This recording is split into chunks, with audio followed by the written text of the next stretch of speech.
Hello, everyone. I'm Carol, now 51 years old, living a life tinged with unforeseen challenges that began unfolding a couple of years ago. After turning 50, I was diagnosed with menopause, marking the onset of a series of relentless symptoms, dizziness, palpitations, and intense hot flashes among them. Although I'm under medical care, the treatments have only managed to alleviate these symptoms slightly. A cure seems elusive. Living under the same roof, my husband Anthony, who is 4 years my senior, has witnessed my struggles firsthand.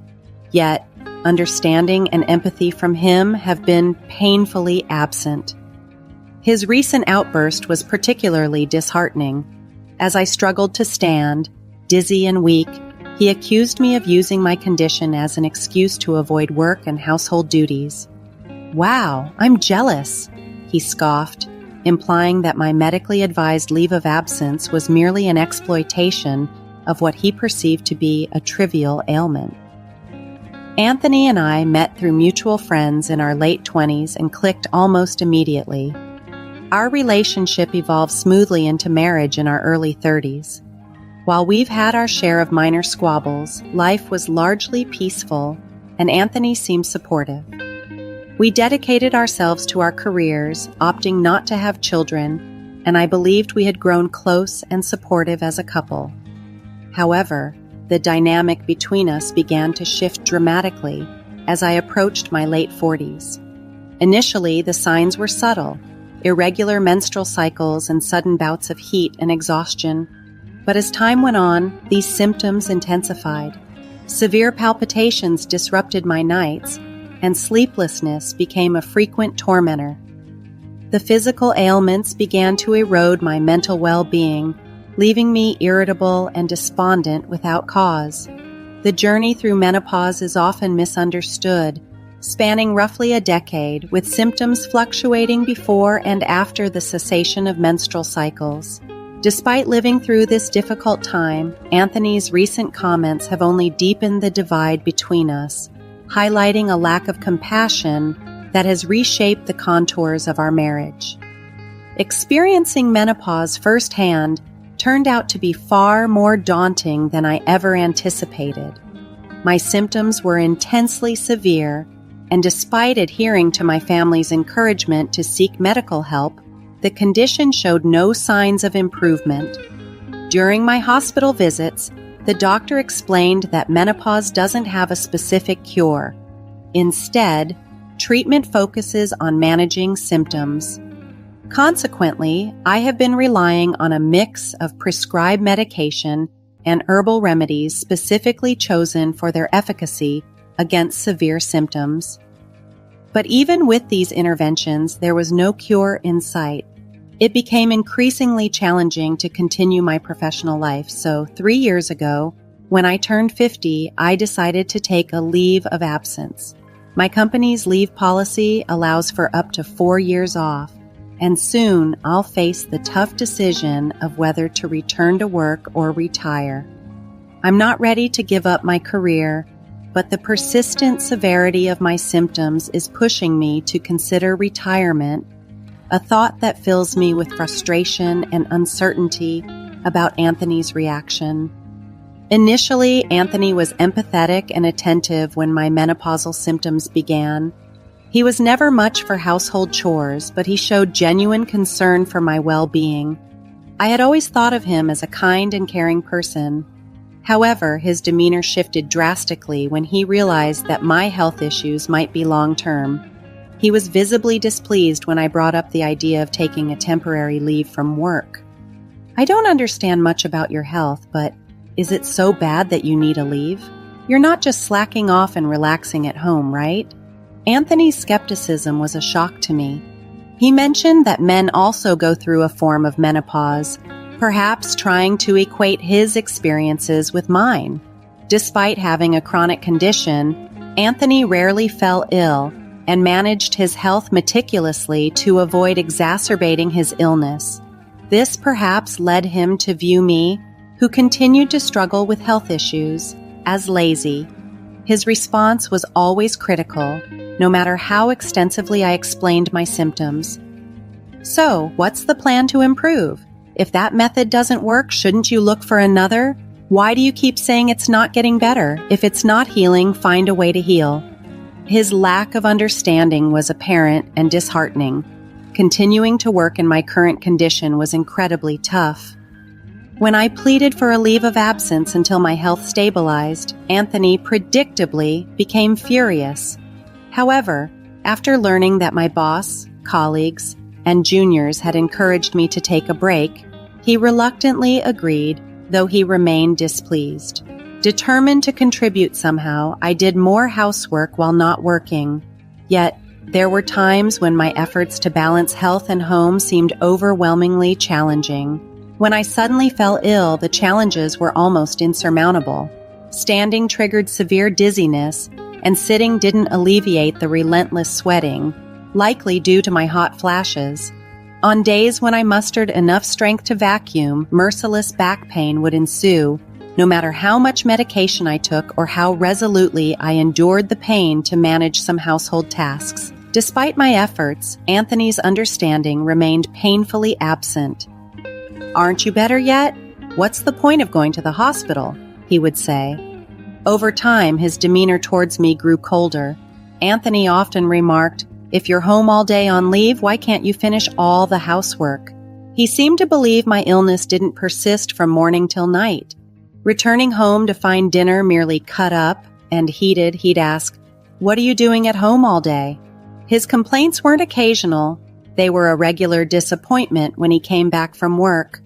On weekends, his presence only intensified the pressure. "Stop lying down all the time. Do the laundry at least." His words stung, especially when I was lying down, feeling unwell. The sarcasm and complaints escalated daily, and the once familiar words of care and concern vanished. Amid this growing strain, I was deeply troubled by the uncertainty of whether my symptoms would ever subside.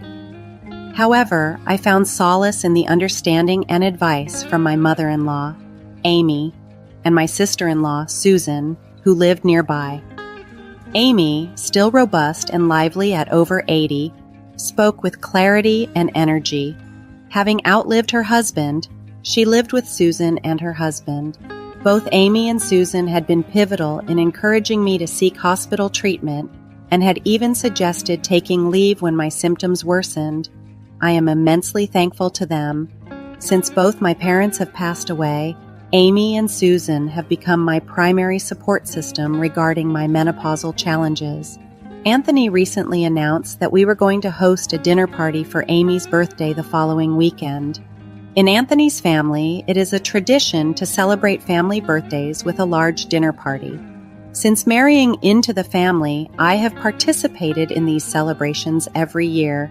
Depending on the year, we either dined out or hosted the party at the in-laws' house. This year, however, the responsibility of preparing the meal for Amy's birthday at our home fell on me. With Amy and Susan expected to arrive in the evening, Susan's husband couldn't make it due to work commitments, but Anthony made it clear he expected me to be in top form for the upcoming birthday dinner. "Make sure you're in good shape on the day," he said with a stern glare, adding, "I won't tolerate a repeat of last year." I could only nod in response to his sharp tone. Last year, during Amy's birthday celebration at my in-laws' house, I felt particularly ill and couldn't attend. Anthony perceived this as a personal embarrassment and berated me harshly upon his return. The memory of his words and my pain brought tears to my eyes even now. This year, I was determined to be as well as possible, as Anthony had demanded. However, the reality was that my condition wasn't something I could simply take away. If it were, I wouldn't have been suffering for so long. With Amy turning 81, I wanted to express my gratitude for all her support through the years. I started preparing for the dinner party well in advance, committing myself fully despite my unpredictable health. There was much to do, not just cooking, but also cleaning the house thoroughly. Anthony liked to impress, and he wouldn't be satisfied unless the house was immaculate. Over several days, I cleaned every nook and cranny, monitoring my physical condition closely. Anthony, true to form, didn't lift a finger to help, preferring to relax in the living room. In his view, consistent with the attitudes of his generation, housework was the wife's responsibility, particularly since he assumed I was idle all day. The day before the party, after finishing the shopping, I went to bed early, hoping the next day would bring only mild symptoms. However, I awoke to a severe headache and dizzy spells that made even getting out of bed a struggle. My vision blurred and a violent ringing in my ears accompanied the overwhelming pain, making this bout of symptoms particularly harsh even by recent standards. I managed to get out of bed clumsily, only to hear Anthony's frustrated sigh from above. Realizing I was in no state to prepare breakfast, let alone host a dinner, he grabbed his wallet and phone, and as he headed out the door, he remarked bitterly, "I'm going to grab some food, and since I feel sick around you."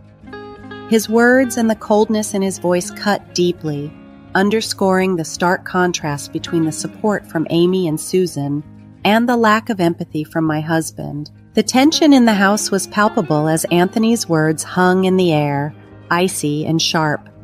"I'm heading to Mom's early. Make sure dinner is ready when we return," he commanded before abruptly leaving. His voice was devoid of warmth, underscoring the inconvenience his impromptu plans might have caused Amy and Susan as well.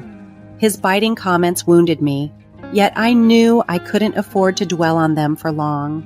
I sipped on a fruit drink, took my prescribed medication, and lay down in the living room, desperately hoping for some respite. But as the afternoon wore on, my condition showed scant improvement. The medication slightly dulled the headache, but every attempt to stand sent waves of dizziness through me, causing my legs to buckle. Dinner preparation loomed large, yet my physical state stubbornly refused to cooperate. I managed only brief intervals in the kitchen, each punctuated by necessary rests, watching as time slipped by. Frustrated and nearing my limit, I attempted to contact Anthony but received no response to my calls or texts. By 6 p.m., progress was painfully inadequate. When Anthony finally returned home with Amy and Susan, he found me seated weakly in the kitchen, surrounded by my meager attempts at meal preparation. He surveyed the scene with a mix of confusion and disappointment. "No welcome for Mom? Is dinner even ready? Nothing is properly set up," he remarked, his tone laced with disapproval.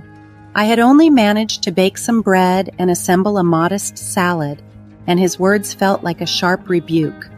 Anxiety gripped me at the thought of another harsh scolding.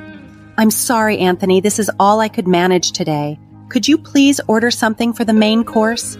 I'm truly sorry," I managed to say, my voice faltering under the strain. This only seemed to ignite his anger further. "Are you joking? You call this sickness an act? We were all looking forward to a nice dinner. Mom was excited, and you're letting us down again, just like last year," he exploded in anger. "You can't even manage your health properly. It's embarrassing how you drag everyone down with you," he continued, his words cutting deep without any attempt to understand. "Why didn't you pick up when I called? I even texted you to suggest we eat out, and then another text about ordering delivery. Why insist on hosting at home if you can't handle it?" I snapped back, unable to contain my frustration any longer. Each word I spoke reverberated like a blow to my head, my vision so blurred that Anthony's face was just a haze. My ears rang with my heartbeat drowning out everything else. In our heated exchange, the physical toll became apparent. I was drenched in sweat, a direct result of the oppressive heat combined with the resurgence of my symptoms, which the medication had only temporarily subdued. I regretted raising my voice, but I felt compelled to explain my condition to Anthony once I could see again.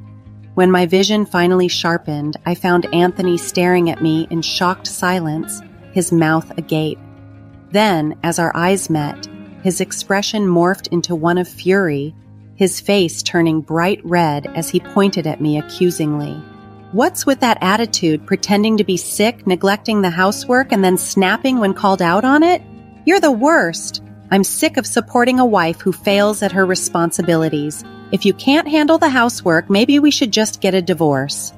His words echoed threateningly through the house, loud enough for the neighbors to hear.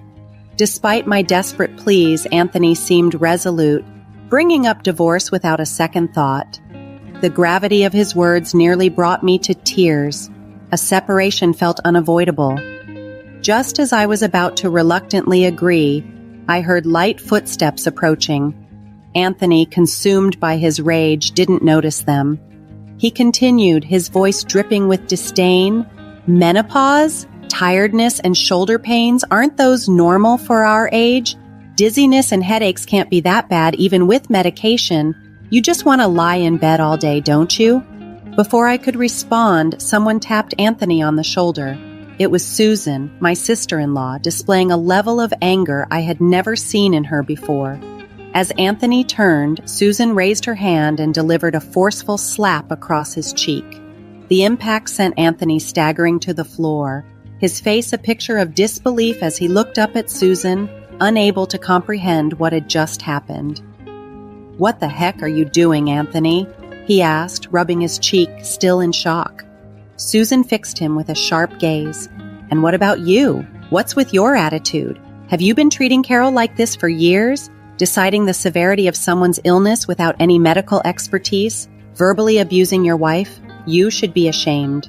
Anthony, who typically tried to maintain a composed facade in front of the family, was visibly shaken. His behavior shifted drastically in Susan's presence. Normally dismissive and barely considerate when we were alone, he suddenly became attentive to my needs whenever Susan or other family members visited, even going so far as to make coffee himself. I had confided in Amy and Susan about my health struggles, but I had never spoken to them about how Anthony treated me behind closed doors. They were caring people, but discussing Anthony's harsh behavior felt risky. They might harbor ill will towards me for speaking ill of their relative. Even if they believed and sympathized with me, I hesitated to voice my concerns, fearing how Anthony might react if he knew I had shared our private conflicts. Seeing Susan's reaction today made me question my previous reluctance to speak out. "What's going on today is supposed to be Mom's birthday party. I wanted to make it enjoyable, but Anthony ruined the dinner by not preparing anything," Anthony said, pointing his finger at me as he stood up, eager to deflect blame. Amy, who had followed Susan into the living room, fixed Anthony with a stern gaze. "Are you saying Carol ruined the dinner party? That's just your opinion, right?" From what I've heard, Carol was doing her best to prepare despite her pain. She contacted you because it didn't seem like she could finish in time, suggesting a change of venue or ordering delivery instead. I don't appreciate being celebrated by someone unwell. I'm certainly not happy being celebrated by a son who just complains after dumping everything on his sick wife. Amy scolded him firmly. Then Susan chimed in. "Did you come to our house leaving Carol alone while she was feeling ill?" "Well, there's nothing I could do," Anthony replied defensively. "There are many things you could have done, like helping with chores or being considerate about her health. I remember telling you this when Carol first started feeling unwell. You just found it bothersome, didn't you?" Susan's words left Anthony speechless. Anthony, flustered, blurted out, "Why are Sis and Mom siding with her? Menopause isn't even a real illness. Getting tired easily, palpitations, that happens to everyone as they age. Women just want to be lazy so they can name it a disorder and pretend to be sick."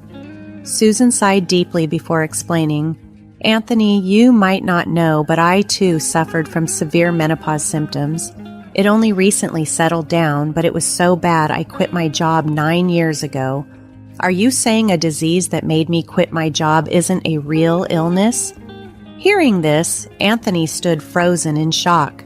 I had known that Susan had experienced menopausal issues around the same age as me, and that she had to resign from her job following a temporary leave. She didn't want to quit, but with no sign of recovery in sight, she had chosen to prioritize her health after consulting with her family. I remembered that Susan had stepped back from her job when she was around 50, but I hadn't known the specific reasons until she shared them herself. During that difficult time, we mostly communicated via text as she was too unwell to meet. It was a challenging period for her, and I thought about how she once confided that it felt like it would never get better. Jason, Susan's husband, who is 4 years her junior and works irregular hours, including night shifts, was always supportive of her health decisions, although he couldn't make it to the dinner. Susan turned to Anthony with a stern yet caring demeanor. "Carol is not your servant. As a husband, shouldn't you have more compassion?" Caught off guard and visibly chastened, Anthony muttered a weak apology. "Sorry, sis. I knew you were unwell, but..." His voice trailed off, finally understanding the gravity of his actions and the pain they had caused. Anthony's reply sounded like an excuse, but Susan's stern expression didn't waver. "Right now, it's not about me. Shouldn't you be apologizing to Carol?" she pressed firmly, facing pressure from Susan, whom he deeply respects and seldom contradicts. Anthony reluctantly turned towards me. After a moment, he seemed to relent. "I'm sorry. Sis scolded me and it opened my eyes. From now on, I'll help you, Carol, and we'll get along," he said, looking earnestly into my eyes. It felt like he might have finally understood. Just as I was considering forgiving Anthony, a voice cut through the moment. "Hold on a minute," said Amy, looking exhausted as she walked over supported by Susan and sat beside me on the sofa.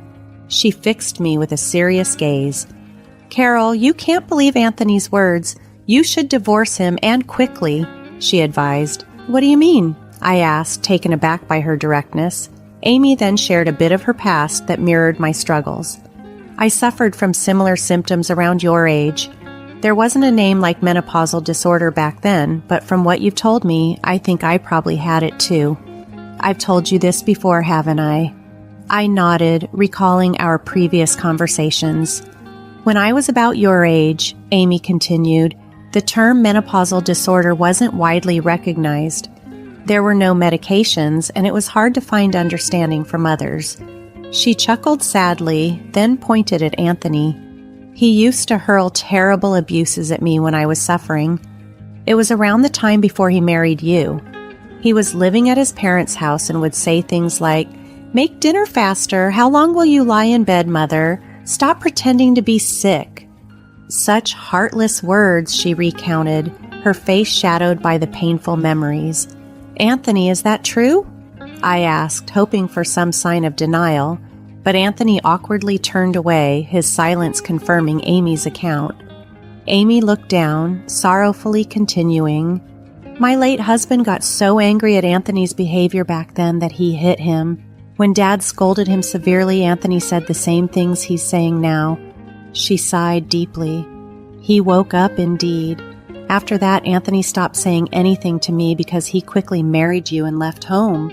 But Carol, you've been mistreated by him, haven't you?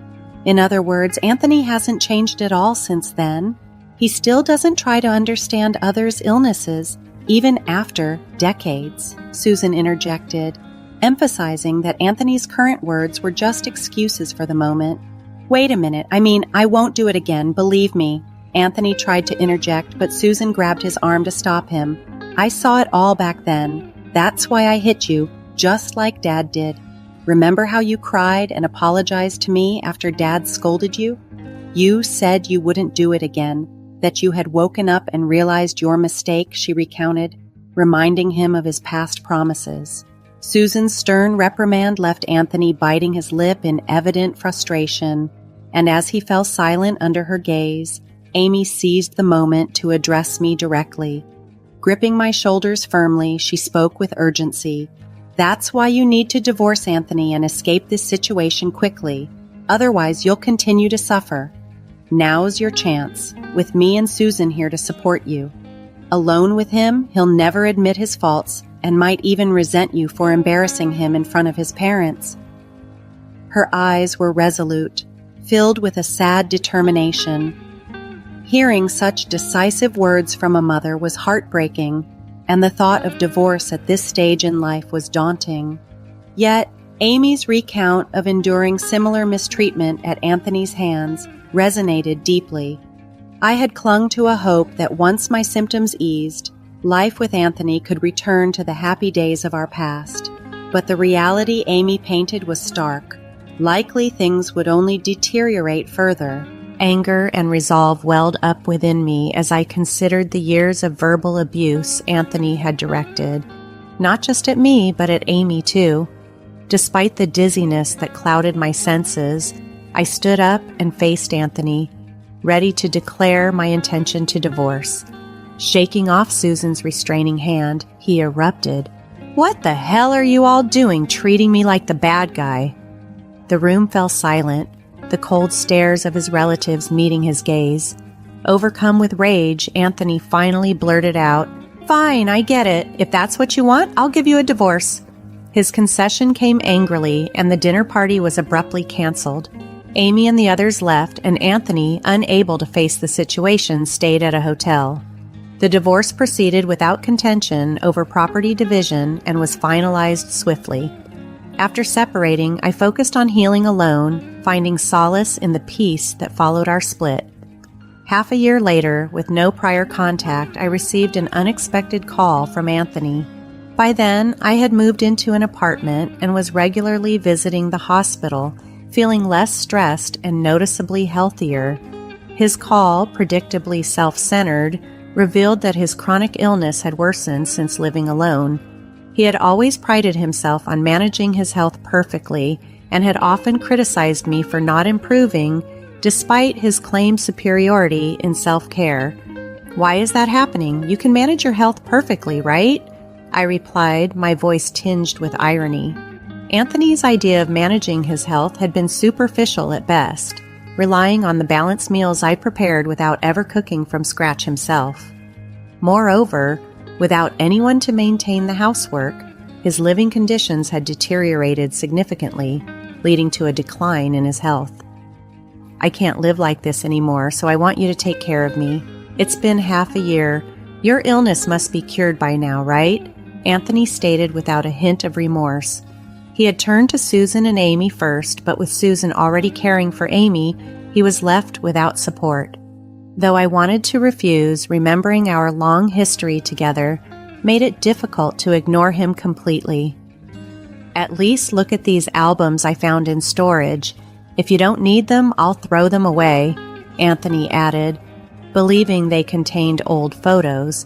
Hesitant, yet curious about the memories captured in those images, including times with Amy's family, I decided to visit our former home to retrieve my belongings. Arriving at the house we had shared until just 7 months ago, I was struck by the neglect it showed. The living space was dirtier than ever, with leftover takeout containers strewn about, a clear sign of Anthony's deteriorated lifestyle. "You know, without you here, I don't have time to clean. It's hard to move," he lamented, attempting to evoke sympathy. But standing there, amidst the chaos, I realized how far I had come on my own, and how little I wanted to return to the past. During my visit to Anthony, it became evident he was making excuses. While he lamented about his illness, his demeanor suggested vitality and energy, contradicting his claims of debilitation. It dawned on me that what he sought was not so much caregiving, but rather someone to manage household tasks like cleaning, laundry, and cooking. It seemed he was in search of a caretaker rather than genuine emotional or physical support. Taking a moment to assess the situation, I addressed him directly. "You appear quite robust and healthy. Maybe it's time you stop using your condition as an excuse and start taking responsibility for yourself." This direct approach took Anthony by surprise, and his response was defensive and sharp. "You know, my condition affects my internal organs and nerves. It's not just something you can see. Offensively, you call me lazy when I'm genuinely struggling," he countered, frustration evident in his tone. Despite his argument, as he met my unwavering stare, he seemed to realize the gravity of our conversation. Suddenly pausing, he took a deep breath, and with a softer tone, he offered an apology. "I was wrong to say those harsh things when you were in pain. I'm sorry, and I promise it won't happen again. Please." I cut him off, knowing where his plea was headed. "I'm sorry, Anthony, but I can't be the one to take care of you. My health issues are still a challenge, and I can't just forget all that's happened." Anthony appeared genuinely remorseful and continued to plead, "Please, my health is unpredictable. I could end up hospitalized at any moment, and I struggle with managing my diet and medication without help. I need you." While his words tugged at my heartstrings, Amy's earlier warnings echoed in my mind. His repentance could very well be a tactic to win sympathy. With this in mind, I gently yet firmly rejected his request. I'm already dealing with a lot on my own. The stress of being back in a caretaking role could set back my recovery. If you need assistance, some services and professionals can provide the support you need. I just can't be that person for you. Resolute in my decision, I returned to my own life. In the time since, I have managed to find a new equilibrium. My health has improved significantly, and I have returned to my professional life after a necessary break. While retirement was once a consideration, supporting myself and finding fulfillment in my work has brought a new sense of purpose. Though I no longer have any romantic ties to Anthony, I maintain a cordial relationship with his family, occasionally joining them for meals. The regular family gatherings, once a cornerstone of interaction, have ceased since our split. Rumor has it that Anthony has left his job under the pretense of focusing on his health. Though no tangible improvements have been noted, he seems to be relying on his early retirement savings, facing his days with a mix of resignation and apprehension about his health's uncertain trajectory. As for me, I remain committed to nurturing my well-being and embracing the peaceful independence of my new life.